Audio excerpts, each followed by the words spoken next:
Hey guys, Infidel1258 here. Today I want to do another video, and this time we're going to talk about land. There was a lot of stuff that came out in the town hall yesterday, and it really was a full town hall of land. There was at least an hour and a half of great detail, stuff that I won't recover here because frankly I can't properly recover without going 2 hours long. It was that sort of town hall where every moment really was telling you something, relaying some major detail or development. So if you're interested in land, you're going to want to watch that whole town hall, because from where Matt starts to where Matt finishes, it's jam packed. But there's some amazing. I took notes, and I found that there were some things that I almost felt they needed to be their own video. But there's maybe 5 points here that I'm going to share with you. Maybe I'll gloss over some key points that I've noted without a deep dive, and just pointing you to the town hall because it was that full and that important. Before we do though, my name is Dwayne Cunningham and I go by Infidel1258, and on this channel we cover Splinterlands all day every day because it's changed my life and I think it can change yours. People have recently asked me, like, why don't I say that anymore? Do I not believe that? I totally do. It's just I've got a lot of sayings now. We say time and attention. We say I believe it can change your life. I talk about how these cards are deflationary and they will appreciate over a long enough time horizon. There's just so many things that I've shared over the years. It's years now, guys. I think it's almost 2 full years we've been doing this every single day. And so there's a lot of things I say that I can't say every single episode. Otherwise, it's going to be 20 hours long. But I still believe and I'm excited, and land is part of that excitement. And man, it's like, I think Q3 was what they were talking about. First, let's start there. They talked about how this is Q3 stuff. At least I don't think the playability of it is, but like the claimability and the rarities and the what type of resource am I producing, that sort of thing is all going to be Q3 apparently. And I think we can start with what Agrod said. Agrod admitted, he was talking about land and how important it is. He goes, we made $200 million worth of assets in this blockchain game. And now with land, we're turning over the minting rights, quote unquote minting rights, to you, the player. So now you own the printing press. Talking about the money printing press, talking about like the opportunity to create value, because for years, Splinterlands has created packs of cards, they've created reward cards, they've created SPS, they've created DEC, these different things that only they've created and then they disperse. But now with land and moving into late 2023, we're going to see this asset, the keys to that printing press, be turned over to the players who invested in land, who believe in land, who believe in this project, and who can then see themselves printing resources which are desirable for this game, and therefore filling that need will supply you with profit. That's crazy. This is nuts. I'm excited. I hope you are too. Okay, so there's gonna be four. I am gonna try and snowball through this stuff, but there's 1, 2, 3. There's 3 points here that I've highlighted that I'm gonna focus in on. So this will be land generally, but you're gonna get more out of the full town hall. And I'm going to tackle 3 main topics, which will include the amount of cards that are going to be used on the land, the amount of DC that will be burned or utilized within land, and something called arenas on your like building a building that you can put onto your land plot that will be called an arena. Okay, so there's going to be 4 types of rarities, similar to card rarities, minimum guarantee in each track. So that there's going to be common. It won't be. I don't know if it'll be called common, rare, epic, legendary. Maybe they will be called those things. They didn't specifically say. Just said similar to cards. Natural resources will be on. Not only will you have a rarity, so common, rare, epic, legendary, but you'll also have these resources on your plot of land. It can be natural, it can be magical, or it can be occupied. And occupied was the most rare of the 3. And so if you were to get a legendary occupied, and then have a totem or a keep or a castle, man, those are going to be the plots of land that are super uniquely expensive. There's going to be 14 different types of land, 2 types corresponding to each splinter. And so it won't be better or worse to have a river or a grass field or a mountain or whatever. It's going to just be, they're just going to be different. That's what they're aiming at. We'll see how that works. I have my doubts about that point, but they've reassured us several times. They won't be different, or so they won't be worse. They'll just be different. Each plot will allow one building that can be built, and you'll have to choose from a variety of options. Buildings may have unique pieces that can also be upgraded. So the building itself can be upgraded, and then pieces of the building can also be upgraded. And one example might be storage. So if you build a granary to, like, you're farming grain. Well, you need, if you're farming grain, you need a granary to store that grain, that sort of thing. And then also DEC will be utilized to upgrade these things. But that's more of a later point. Storage of resources will occur within the region. So if you have plots of land strewn about the entire Splinterlands, I forget what the land is called now. If it's strewn across the entire world, you're going to need storage in region 1, region 2, region 3. But if you have all your plots in one region, one storage facility may suffice. So there's going to be benefits to just scaling your operation that will be monetarily beneficial for you. It'll be cheaper.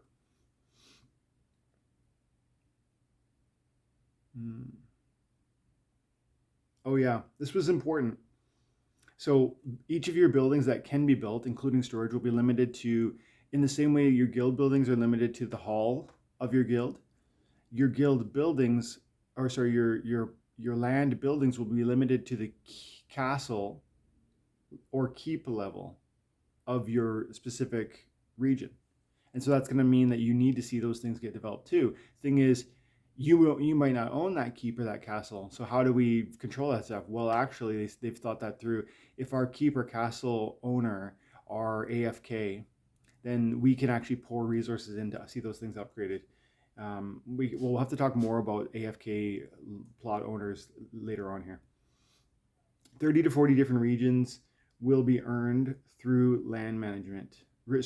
30 to 40 different resources will be earned through the land management that we're talking about here. So the farming that you're collecting resources off these, 14 different land types and these natural, magical, or occupied resources across these rarities of lands.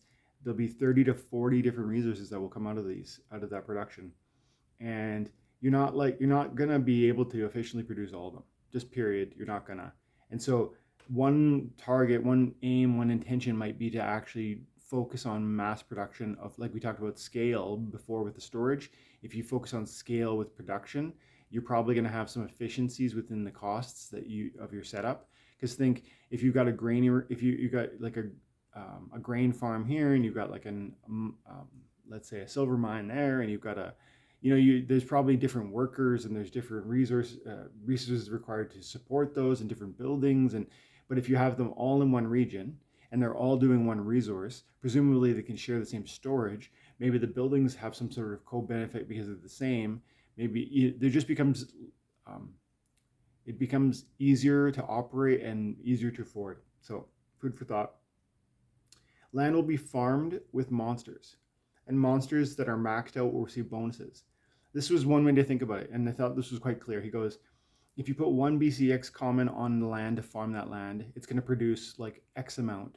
But if you put in a max common of that same card on that same plot of land, it's going to produce 400 times more. Do you see that? So it's like there's like a measurement for what your card can do, and then more BCX will multiply that. And then you will ask, well, how much more will the rare be, and how much more will the common be? They talked about how the collection power of the card might be some metric of its, like the burn value of the card, which is also the collection power of the card, might be a metric by which they can measure its, let's say, effectiveness. Older cards usually always have more CP, more burn rate, and therefore would have more farming capacity. And then old cards will receive bonuses, he said, if all alphas and betas were farming, they wouldn't be enough to cover a quarter of the land plots. And so old cards are going to be a huge advantage in this stuff. So are things like Rooney. So are things like maybe even gladiators. They talked more about those later on, but special unique cards are going to be very beneficial to your farm production. Okay, this is the first of the three major points that I wanted to make, that I'm about to make now. If you have a region of land, 5,000 max level cards to farm that, right? So we have 150,000 plots of land, and there's going to be, and Matt said, if you have a region of land, which is 1,000 plots, you're going to need 5,000 max level cards to farm that maximally. And so that's 5 cards per plot. And so if you extrapolate that, we have 150,000 plots of land times 5.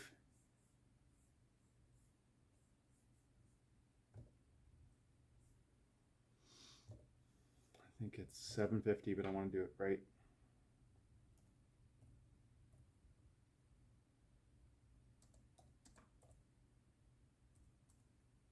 Yeah, 750,000. So we need 750,000 max monsters to maximize the farming capacity. Now, lots of people won't farm maximally efficiently. They'll just use whatever monsters they've got. Other people will be AFK, meaning they won't perform, they won't farm at all. So you can take that number down, but that's a ton of cards. I assume most of the plots of land will be properly utilized. I don't really believe a lot. I don't think a significant number of the plots are going to be just AFK. If I'm wrong, we'll see. But if most of the farms are effective, it's going to be such a card sink, such a crazy card sink. And then Matt went into this. He goes, on this knowledge, that was the first moment they've revealed this. They've confirmed it's going to be 5 cards. It's going to be 5,000 cards for a regional land. So now Matt goes, this is me telling you guys cards are way more important than you think. And this is me telling you guys that you should own more cards. And this is fair notice that now I'm going to go, this is Matt talking, I'm going to go out and buy all these reward cards that we're earning today through our end of season rewards. This is our last kick at the can for these rewards. And this is an opportunity right now to buy reward cards that are going to be relatively cheap, that will never be printed again, for one thing. And for another thing, will satisfy land farming in a way that will be maximally efficient, like from a dollar cost average, right? Because these are the cheapest cards that exist, and yet they're proficient at doing what farming can be done. Well, they can be potentially amazing at it, even if they're not the best. If you get max level copies of these cards, you're going to be doing just fine. So that was really exciting to hear Matt saying, like, essentially, like, hear me, I'm buying this market, these cards. He talked about DEC, he talked about, I think he focused in on DEC and he focused in on cards, and he said, I'm buying them both. And also one more point on that, he was clear that the team is really, they strive to never start buying before they reveal that stuff. Like, they want the community to have the same opportunity to buy that they have. Like, he could have been buying cards over the last weeks and months, and DC, in preparation for all of these things that he's seeing, whether it's DC commitments to land, whether it's the cards and the farming, and then just prepared himself while no one else knew. But he's striving to be sort of open book, so that we all know how powerful this is, and that we can all prepare in the same ways that he's able to prepare. And then if you do or you don't, well, at least he gave it the chance. And I think that's more than fair. And I think that's indicative of the scrupulousness of this team. That's an amazing thing. That's one more thing that points me to trusting them. And then I talked about a moment ago, Matt's interested in DC. One of the things we know is that DC is going to upgrade your buildings, but one thing we didn't really know is that you're going to need to stake DC to farm your land. It's not spent; it's staked on the plot. It will.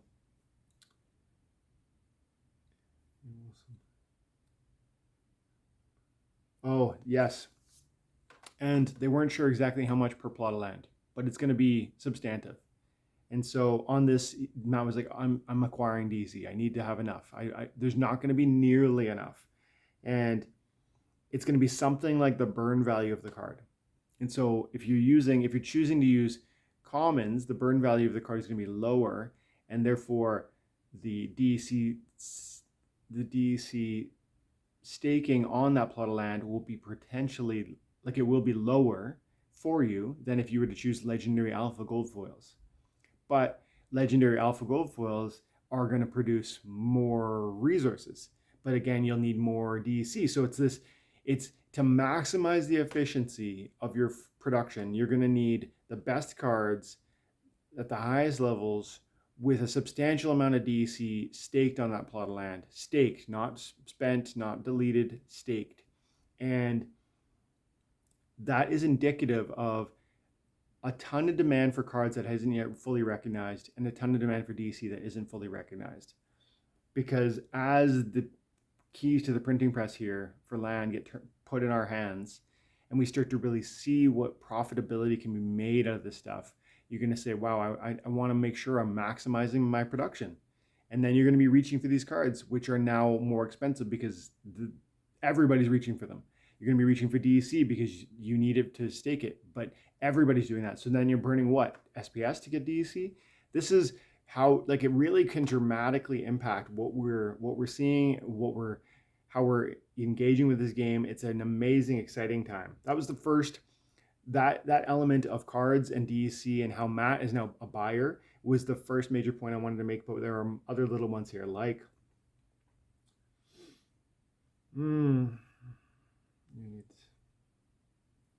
you're going to need to feed the farmers. This was cool. So the people who are farming your land, whatever monsters, they're going to need some sort of resource. Now, it wasn't at all clear what that's going to look like. And they made it kind of a joke. It's like, it's kind of weird if you have to, like, it's hard to picture your Lord of Darkness farming the land with pulling out his lunch pail and having a noon break to have a sandwich.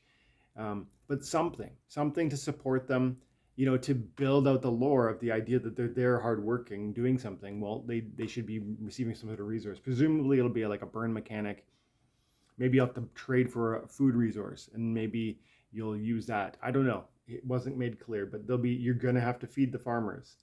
And this will be spending of resources to sustain your operation. Maybe it's DEC, maybe the resources you get from your land. We're not sure. Okay, now this is point number 2 of the 3 points that I really, really want to make that I thought was, uniquely important.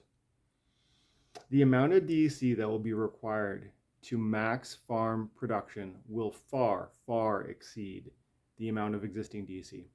I'm going to say that again.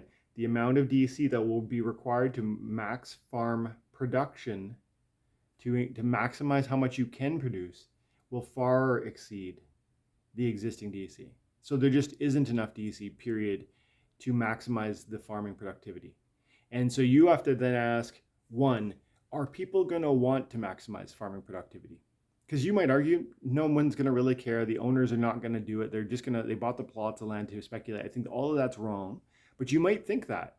And so if you believe that, you might doubt that this is going to have an impact on DEC. But if you believe that the production that's going to come out of land will be substantive and meaningful, then I think you need to conclude that the farmers are going to strive for maximum efficiency, which is going to mean that they're going to be using the best cards with therefore the most DEC staked, and in order to extract the maximum return. And if that is so, there's not enough. There's not enough cards. There's not enough DEC. This is just, it's going to radically change the economy of our game, because so much resource is going to be soaked up into this part of the game that is going to just change access to cards, change access to DC, change access to SPS, because SPS will start being burned to access DC, which will make SPS more rare. And all of it just going to make it harder and harder to acquire, which to me and to you should be so exciting because we own this stuff already. Well, hopefully you do. I know I do. Okay, was there that? And there's one more quick point here that is immediately following. One of the uses for land will be to build arenas, and this is cool, all of the ranked battles will take place in these arenas. And so as a landowner, you can build an arena. And then arenas will host ranked battles, and ranked battles that happen within your arena will pay you resources. I think it was, I think if I understood it correctly, it was like you're essentially going to be unlocking loot chests for yourself at the end of the season. So I love that it's giving like almost a literal space to what is happening with our ranked battles. We're competing, within the Splinterlands rank battles, and that's happening somewhere. It's happening here. It's happening on Pretoria. It's happening in my arena. I'm getting a cut from the arena because the people are coming to watch and that kind of thing. And so that's going to mean, and they later talked about how gladiators will probably have to farm the arena, like quote unquote farm. It's not farming, but they'll be the ones that will operate the arena because they are gladiators themselves. And so, like I said earlier, gladiators, Rooney, these things will have unique, I guess, power and effectiveness in different types of land usefulness. Gladiators will probably be the ones to operate the arenas. And arenas sound cool, man. That's going to be really an interesting way. And we'll all need to like deep dive on what is the best avenue of opportunity for me.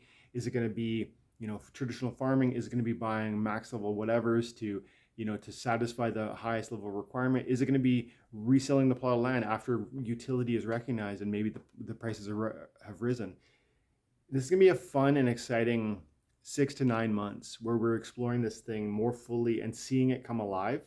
But all of this is detail that I thought was just absolutely game changing. There's also going to be titles those are the big ones, but there's about 5 or 6 more little ones here. There's going to be titles that are going to come out of this land.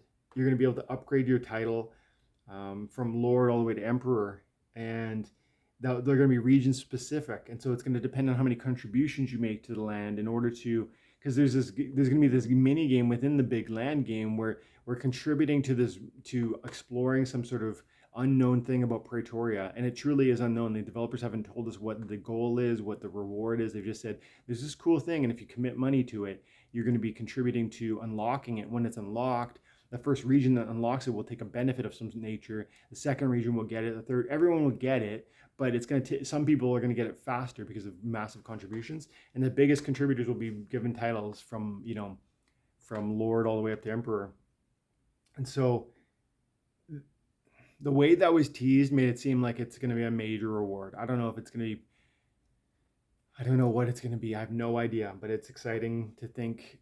And again, if you trust everything, when it becomes this vague, when you think, well, land's not really even here. We're just talking about something that might come in 6 months, 9 months. Okay. I don't really believe this team. I don't really trust what they're planning and what they're telling me.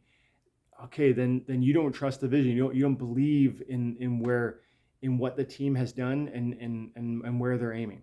And if so, it's really hard to come along on a journey like this. But if you, like me, have seen and grown a degree of confidence by watching what they have done in the past and how they've been true to their word in the past, then I think you can look at descriptions like that. You can look at opportunities like that and say, I don't know what that is, but I know I'm going to want it.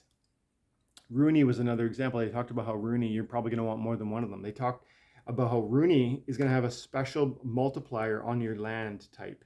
There will be special types of workers that benefit plot production, one per plot, and Rooney will be them. So like Rooney will be, there's only 3,500 Rooney. Like I said, there's 150,000 plots of land. So the few people who own Rooney, myself included, if they want, can be utilizing them in a massive way to receive significant rewards through having them farm your land. And that's one way that we're again pointing back to what they've done to honor what they've previously sold, and also to honor their word, because they said Rooney will be special. And they also went on to say Rooney is going to be this almost whitelist ticket where it's gonna if you have a Rooney, you're gonna have access to future whitelist things because you've got Rooney. And so the Rooney is being honored in 2 ways that were promised before in a vague way before, but now are being built out. And I think we can take that same approach, that same expectation to what they're saying with land. And if you do, then you're going to share my confidence. A couple more things. Totems are still going to be effective, and of course there's going to be one totem per plot of land. Gladiators may be useful inside arenas. That was kind of a not 100%. We'll see. And I asked a question. This will be where we finish. I asked a question in Discord, and it was, I actually think that some of the plots of land will be underused, meaning some people will be AFK. I think most people will be playing this game, and that the land plots will be affected, utilized, and and all that. But some people, unfortunately, have passed away probably, and they didn't share their keys in the last 2 years or whatever. And so now, are there going to be some plots of land that are never triggered, never started, never begun, never used? I think probably. And even apart from that tragic sort of storyline, what about just people who have forgot their keys, or what about people who have lost their keys or lost interest or whatever? You can imagine a few different scenarios that led to this, but it's presumed, you can presume that some will be undeveloped. And I think of the plots of land, of the regions of land that exist in Pretoria, the last region of land is most likely to be, I guess, emptiest because of this. Because the people who are not here now to pick a plot of land today are likely not going to be here, in 2, 3, 4 months to choose a plot of land in the last region. And so the last region will just have, maybe tens of thousands of, or maybe it'll have thousands or hundreds of plots that are, it's going to have some percentage of land plots that are not filled because the inactive players have waited until that moment. And as a result, I asked, are those resources from that, region going to be more desirable because there'll be certain AFK producers? And they thought, Matt felt strongly that would not impact prices. I don't know how that's possible, because if there's fewer production, then how could it not impact price? But he said it wouldn't.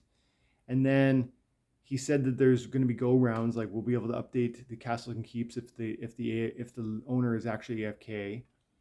But that's all food for thought, because like if you're a landowner, maybe you don't want to be in that last region.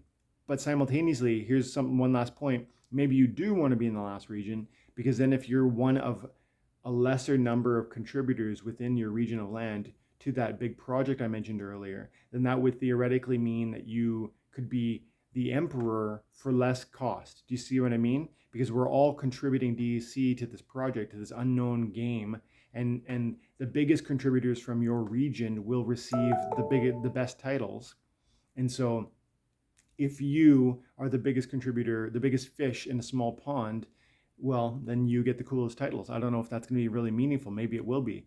And so that's it. Those are the big details I took away from this town hall. It was super important, super valuable. There's over an hour and a half of just Matt talking about land, and I took another half an hour to go through it. But I really feel that those were the big things. But in summary, the 3 big ones again were the amount of cards in DEC that you're going to need to use in this thing, 5 per plot, tons of DEC equaling probably the burn rate of the card.